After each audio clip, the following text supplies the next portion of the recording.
Hey guys, Anthony here. It is Thursday, July 11th, 2024. Just got back about a half hour ago from my uh, walk slash PT that I do usually in the mornings. So lately I've been carrying the new Eberly Stock Bandit backpack that I have packed out. I'm going to do another video update on that pack.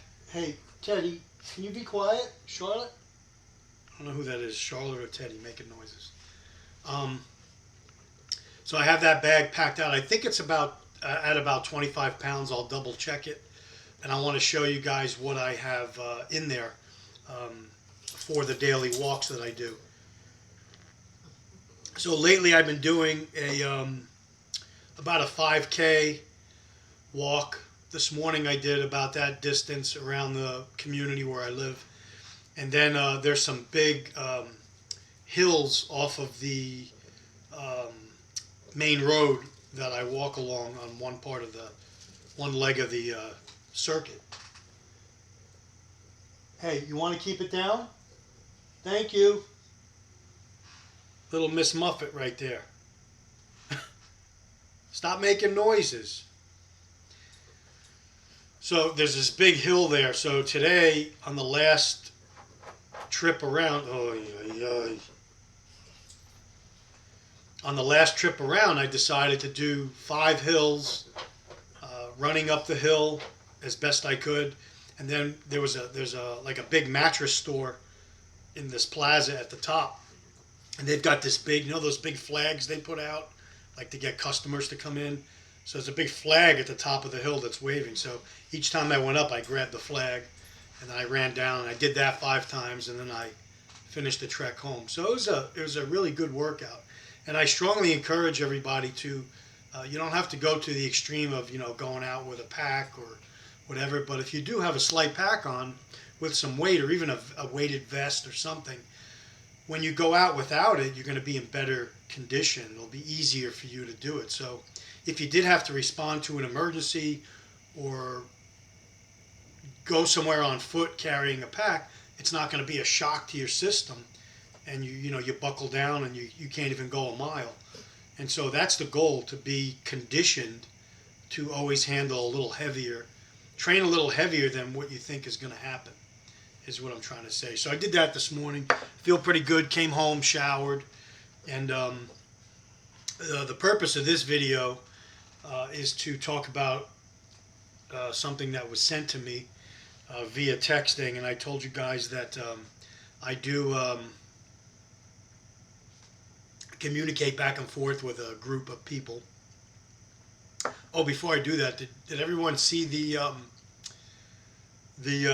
what are they called? The Patriot Front?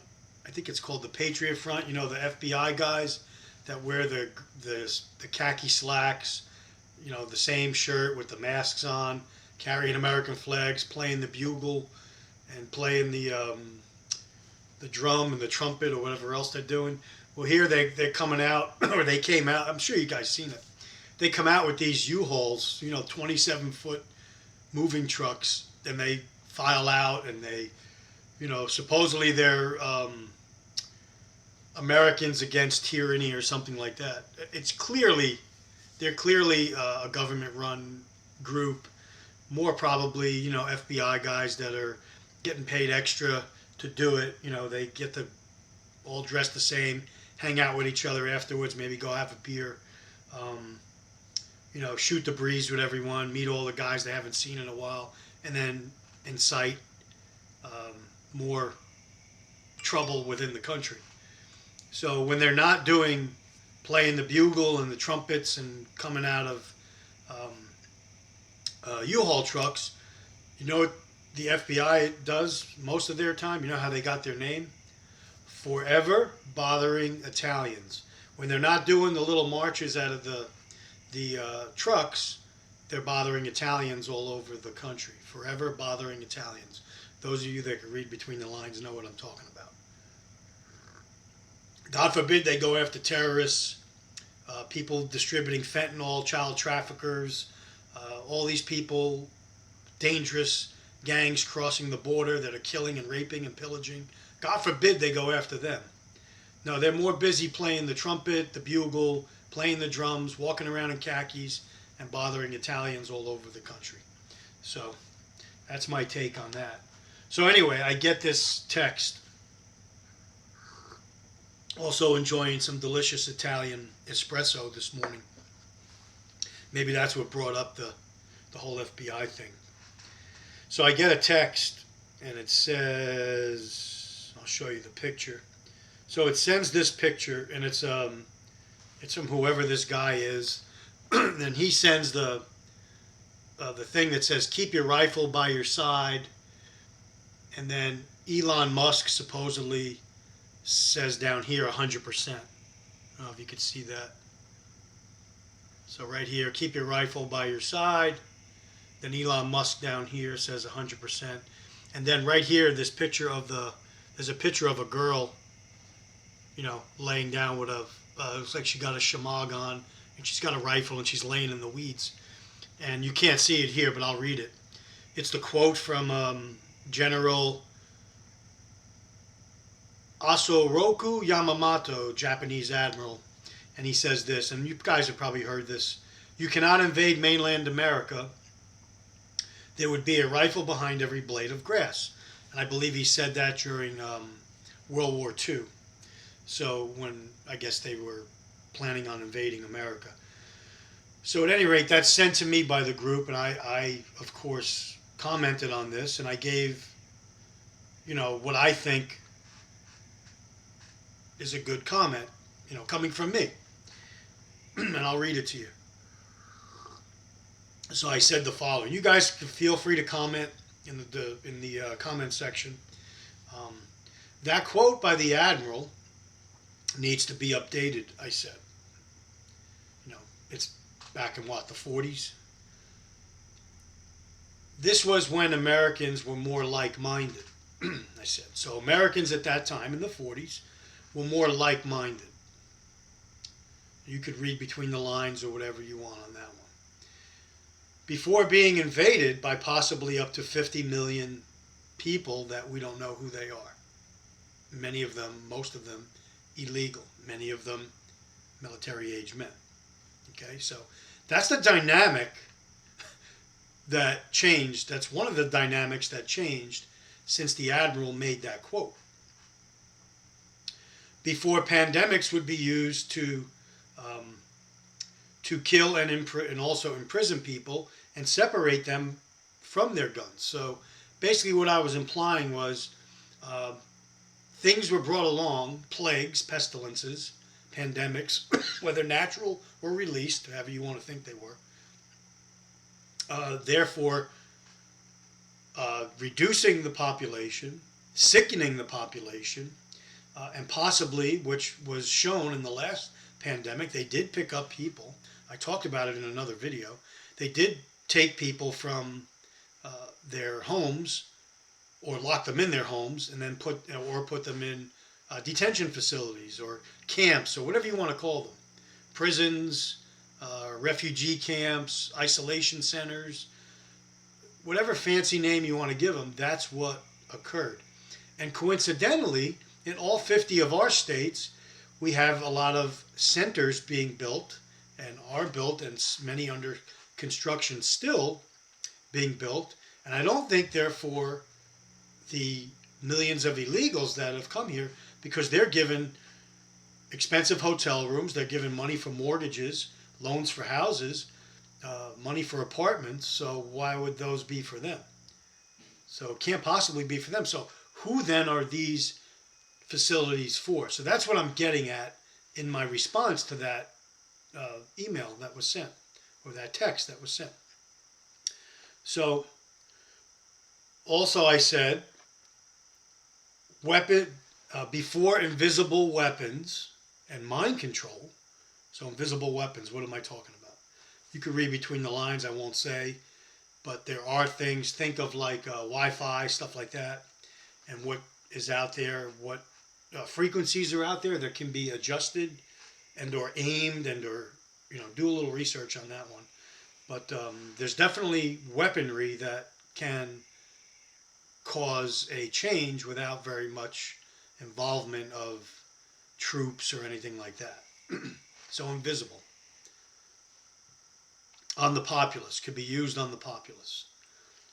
And almost half of America, I don't know the exact number, but I'm guessing about half of America, maybe more, now leans socialist and is also armed or getting armed. And this is before any foreign invader decides to attack. And I said, it's a much different battlefield now. So what do you think? So when Admiral Yamamoto made that statement, it was maybe an America that was more on the same page, that wasn't infiltrated, invaded, that's government was kind of less corrupt than it is today. And so that's what I'm getting at. America's not the America of yesteryear. It's changed. In my opinion, America as we know it, and I'm 61, is in its death throes. We're in a time of going from one way of life to another way of life, America. I'm not saying America's going away. I'm saying it's changing from what it was before, or what you think it is. Or what that picture with the lady behind the blade of grass, that there's a gun behind every blade of grass. Not every gun behind every blade of grass is going to be like the people in the text depict it. That's basically what I was saying. And so I get an answer back from somebody else in the group, and there's probably 10 of us maybe in the group, 8 or 10 of us. So this person in the group, I'm not going to say their name, whoever has a gun will use it to defend themselves the best they can in America. So take it easy, John Rambo, meaning me. So I'm John Rambo. I'm not the one promoting a gun behind every blade of grass. I'm not the one promoting civil unrest. I'm simply stating a fact or answering a meme or a thing that was sent to me and giving my opinion on it. I'm not saying I'm not against self-defense. It's not what I'm saying. And I'm not saying I'm John Rambo, who's a fictional character. So I said back to the person, I know. I am aware of that people will obviously defend themselves. There are people that will defend, and there's nothing against that. You have a right to defend yourself. Not only Second Amendment right, you have a biblical right to defend yourself and your family if attacked. You do know you can get shot too, I said back to the person. You do know you could get shot too, right? If in the process of following that directive, defending the country, whatever you're thinking is going to happen, you could get shot too. What's your plan if that happens? Who are you going to call? In other words, are you ready for what might take place? Are you prepared for what might take place? That, you bleed too. You could get shot. Do you have a blowout kit? Do you have a tourniquet?